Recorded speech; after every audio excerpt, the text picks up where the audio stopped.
Jakarta sudah menjadi perbincangan masyarakat terkait kualitas udaranya yang buruk. Dan sejak bulan Mei lalu atau saat musim kemarau tiba, semakin menjadi sorotan. Dari pertengahan Mei hingga sekarang, indeks kualitas udara Jakarta selalu di atas angka 150. Angka itu tergolong tinggi dan masuk kategori tidak sehat. Sesungguhnya, persoalan polusi udara di Jakarta ini adalah persoalan yang sudah menahun.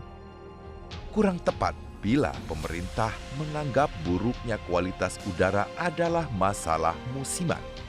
Padahal, kekotoran udara Jakarta hari ini merupakan rangkaian atau akumulasi dari polusi yang terjadi selama bertahun-tahun.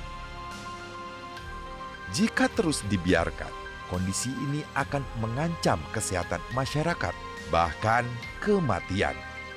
Dari sejumlah kematian akibat polusi udara, 37% diantaranya disebabkan oleh penyakit jantung sistemik dan stroke.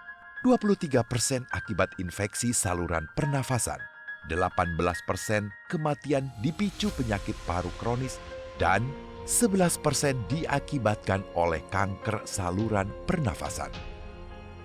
Ya, kualitas udaranya jadi buruk, itu yang memicu ISPA. Nah, ISPA ini terutama pneumonia memang pada anak-anak berbahaya dan itu bisa menimbulkan kematian. Karena itu, pertama, masyarakat protokol kesehatannya diperbaiki lagi. Pakai masker sekarang menurut saya digalakkan lagi. Kita akan minta Kementerian Kesehatan bicara dengan Kementerian Lingkungan Hidup, kemudian juga dengan beberapa pihak terkait ya, kementerian terkait untuk bisa mengurangi polusi udara ini dari semua sektor yang mempengaruhi. Pemerintah terkesan tidak siap menyelesaikan masalah polusi udara ini secara holistik. Kebijakan-kebijakan yang diambil pun parsial dan sektoral. Persoalannya ada di hulu dan hilir. Namun, kebanyakan yang tersentuh hanyalah masalah di hilir. Misalnya, tentang usulan diberlakukannya sistem kerja hybrid, yakni antara kerja dari rumah dan kerja di kantor. Tujuannya untuk mengurangi mobilitas dan aktivitas masyarakat menggunakan transportasi selama pergi dan pulang bekerja. Namun hal itu tidak pernah efektif jika tidak ada pengembangan transportasi massal sampai ke daerah penyangga Jakarta. Pemerintah juga tak pernah kuasa membatasi jumlah kendaraan bermotor karena pajak yang bisa didapat dari sektor tersebut cukup besar. Begitu pula dengan usulan konversi mobil konvensional ke mobil listrik, bak sebuah simalakama. Listrik yang digunakan sebagai tenaga itu sebagian besar juga berasal dari pembangkit tenaga uap yang merupakan sumber polusi. Untuk saat ini, pemerintah terlebih dahulu harus mempertegas regulasi uji emisi dan kelayakan jalan pada kendaraan yang berusia tua.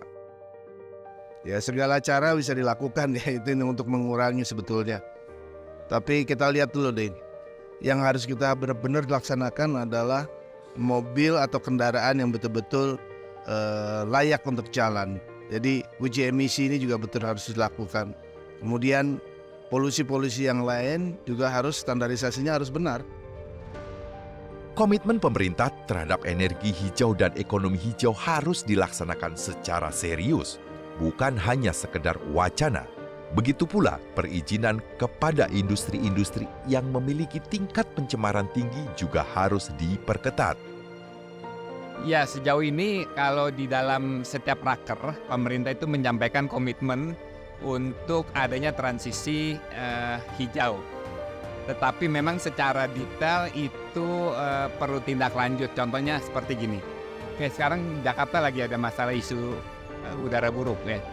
Tapi pada saat yang sama, Indonesia membuka diri untuk menjadi tempat beralihnya industri yang di banyak negara sudah dilarang karena mempunyai dampak yang sangat besar terhadap pencemaran udara dan kerusakan lingkungan, malah kita menjadi tempatnya, menjadi sasarannya ya.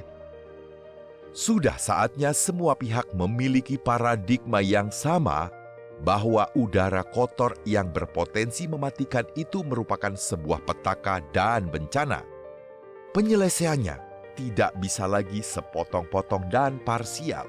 Seluruh daya dan upaya mesti dikerahkan secara holistik demi udara Jakarta yang lebih bersih dan kehidupan yang lebih baik.